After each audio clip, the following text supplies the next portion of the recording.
Hi, everybody. Today I'm going to talk about how El Salvador is orange pilling the other central bankers in Africa, Latin America, and across the world. They just had a summit down there to tell investment bankers how Bitcoin is, to tell them how Bitcoin is changing their economy and how they can utilize it in their own country. Before we begin, though, I want to give a shout out to my sponsor, Ledin.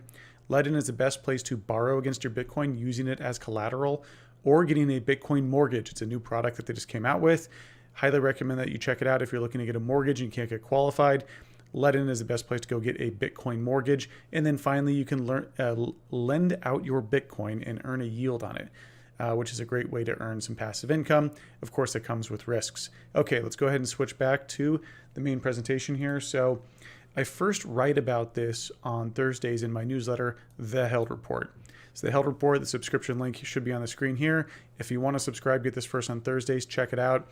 Otherwise, you'll see it on Sundays here where I'm talking about it. Okay, cool. So Bitcoin evangelism.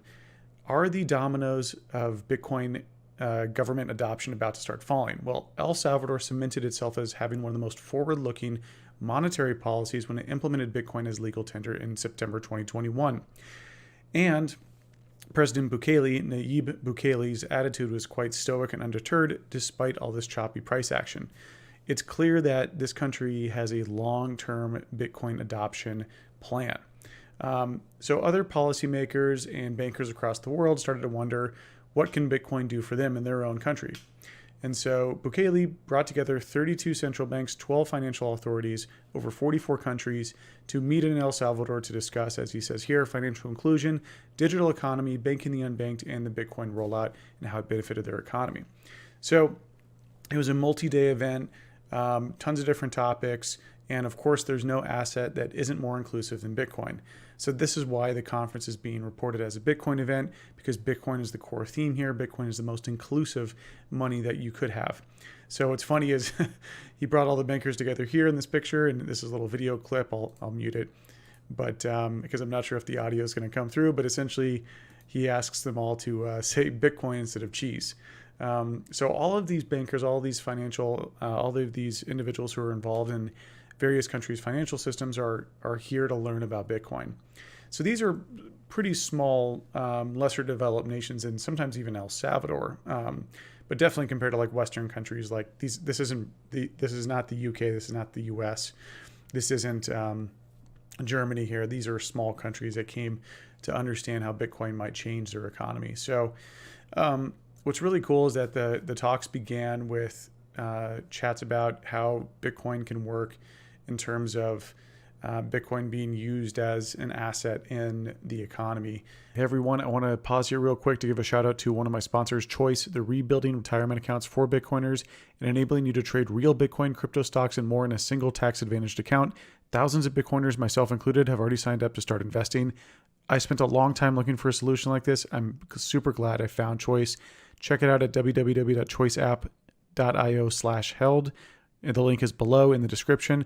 Oh, and one more thing. I wouldn't be working with Choice if they didn't let me hold my own private keys, which attendees got to go try out and buy coconut drinks with the Lightning Network from Mama Rosa.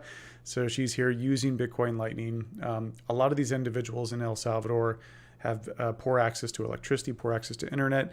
And what's really cool is that, with just a cell phone connection, they're able to go transact and be a member of the new economy.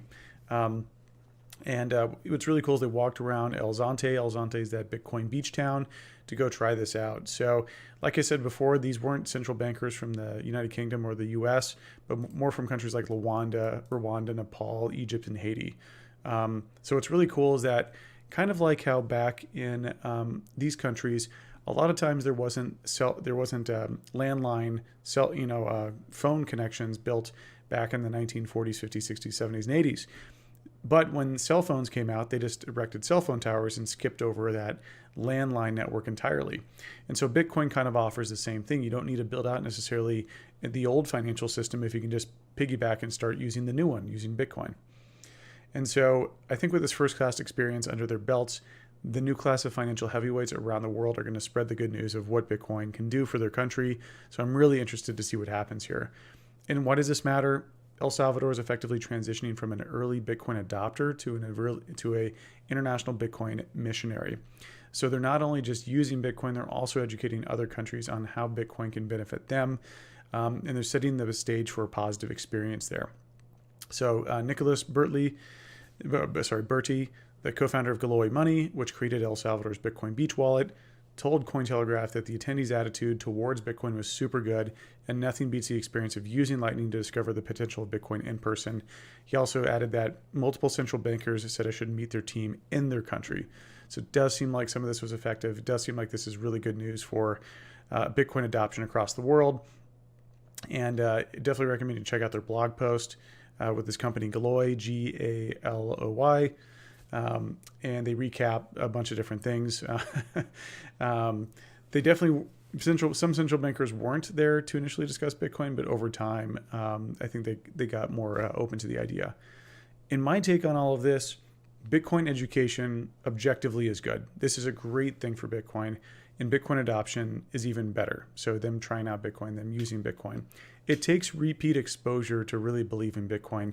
It's very hard to orange pill someone to get them into Bitcoin the first time they hear about it. So this is a great initial exposure for them to hear about Bitcoin from another country and see it in person.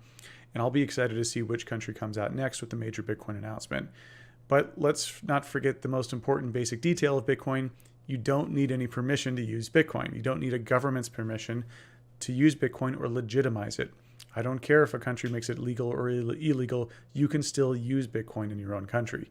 That's the great part about Bitcoin is it's permissionless. You don't need anyone's permission. So I think we can give a hat tip to El Salvador for organizing a super productive educational event.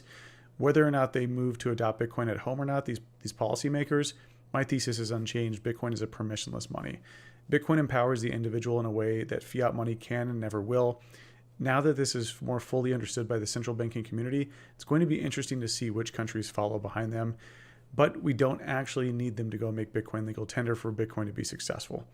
Hope you enjoyed this video. If you like this, subscribe, throw me a like, helps with the algorithm, helps get this out to more people. And again, of course, if you want to subscribe to my newsletter, it's theheldreport.com. Appreciate it. Goodbye.